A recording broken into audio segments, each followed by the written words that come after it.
Hello friends.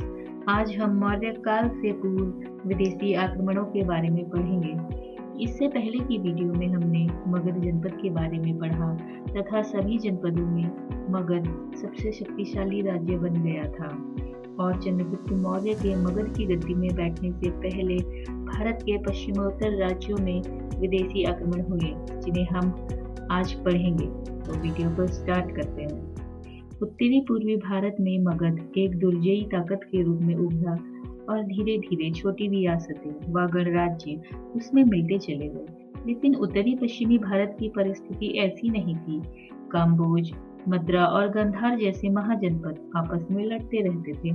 इसलिए उत्तरी पश्चिमी सीमा प्रदेश में मगध जैसा शक्तिशाली कोई भी राज्य नहीं उभर पाया। इसी राजनीतिक अराजकता का फायदा उठाते हुए 6वीं शताब्दी ईसा पूर्व में ईरानी साम्राज्य उत्तरी पश्चिमी भारत में घुस गया। भारत पर प्रथम विदेशी आक्रमण ईरानियों द्वारा किया गया।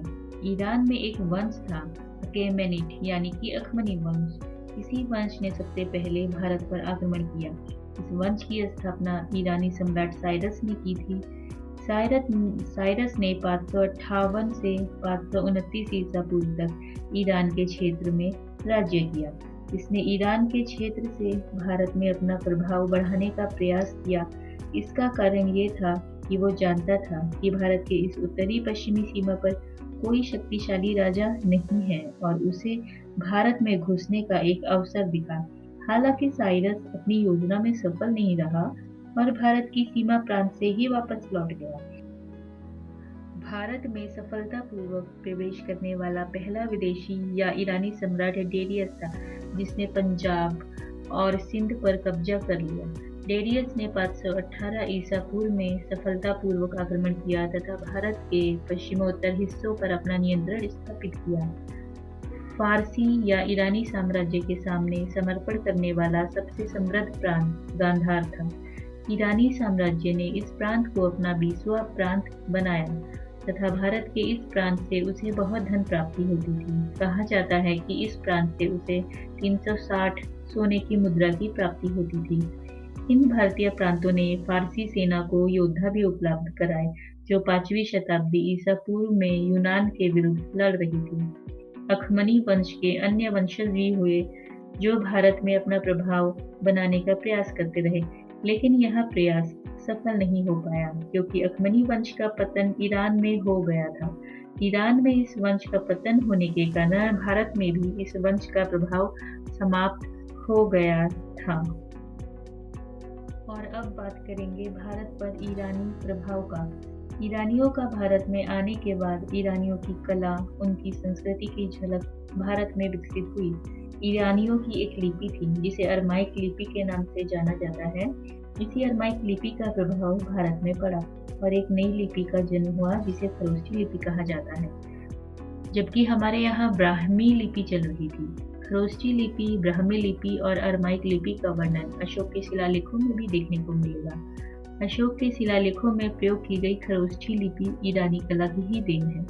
मौर्य काल में जब मौर्य कला का विकास हुआ, तब अशोक के काल में जो स्तंभों का निर्माण हुआ, कहा जाता है कि ईरानी कला से प्रेरित थी, क्योंकि इस तरह के स्तंभ बनाने में ईरानी निपुण माने जाते थे तथा फारसी सितलोई टाइप सिक्कों की भारत में भी नकल की जाती थी। इसके साथ ही भारत फारस के 200 वर्षों के संपर्क के परिणाम स्वरूप इन दोनों के बीच न केवल राजनीति प्रभावित हुई बल्कि सामाजिक, आर्थिक, सांस्कृतिक का भी आदान प्रदान हुआ। अब पढ़ेंगे यूनानी आक्रमण के बारे में। सिकंदर, जिसने 326 ईसा पूर्व में भारत पर आक्रमण किया था, मैसेडोनिया ग्रीक के शासक फिलिप का पुत्र था तथा सिकंदर फिलिप की मृत्यु के बाद 20 वर्ष की आयु में राजगद्दी में बैठा। ऐसा माना जाता है कि 5वीं शताब्दी ईसा पूर्व में यूनान और ईरान का विश्व प्रभुत्व के लिए युद्ध हुआ। ईरान की सेना, जिसका नेतृत्व डेरियस कर रहा था, मैसेडोनिया के विजेता ने ईरान की सेना को दृढ़तापूर्वक हराकर ईरान साम्राज्य से आगे बढ़ता हुआ भारत में दाखिल हुआ। सिकंदर भारत की ओर सिर्फ उसकी शानदार धन दौलत के लिए ही आकर्षित नहीं हुआ था, बल्कि भौगोलिक खोज और प्राकृतिक इतिहास का एक उत्साही जानकार होने के नाते वह समुद्र की समस्या को भी हल करना चाहता था, जिसकी सीमा यूनानी भूगोलवेत्ताओं के लिए एक पहेली थी। अतः सिकंदर ने भारत की उत्तरी पश्चिमी सीमा से प्रवेश किया, क्योंकि उस समय यह क्षेत्र बहुत से छोटे स्वतंत्र राज्यों जैसे कि तक्षशिला, पंजाब आदि में बट गया था। सिकंदर 326 ईसा पूर्व में खैबर दर्रा से भारत में दाखिल हुआ। सिकंदर के गुरु का नाम अरस्तु था तथा सिकंदर ने पंजाब के राजा पोरस पर आक्रमण किया। इस युद्ध को झेलम या हाइडेस्पीस का युद्ध भी कहते हैं।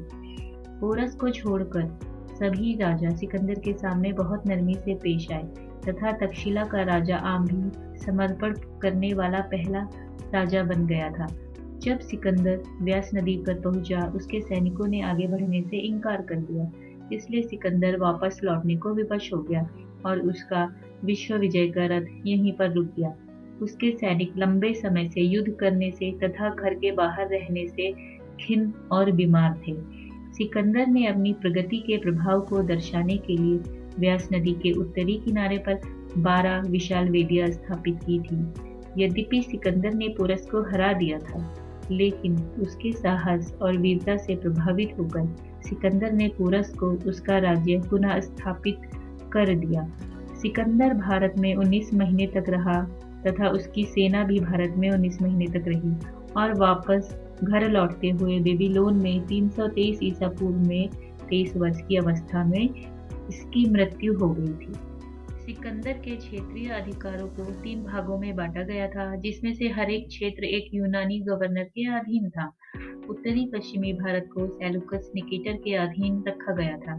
सिकंदर के अभियान का एक अन्य दूरगामी परिणाम यह था कि उसने 4 अलग आवागमन के मार्ग खोलकर 3 भूमार्ग और 1 समुद्री मार्ग भारत को यूरोप के आगे उजागर किया।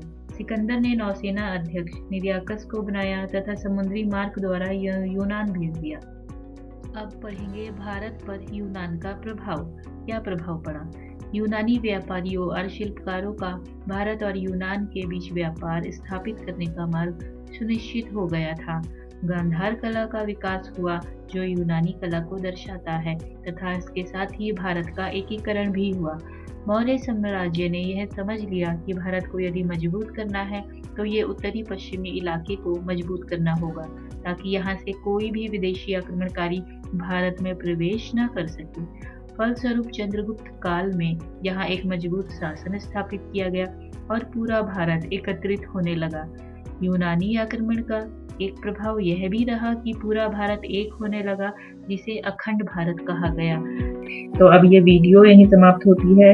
इसके बाद हम मौर्य वंश के बारे में पढ़ेंगे। अगर आपको वीडियो पसंद आई हो तो लाइक और सब्सक्राइब करिए। Thank you.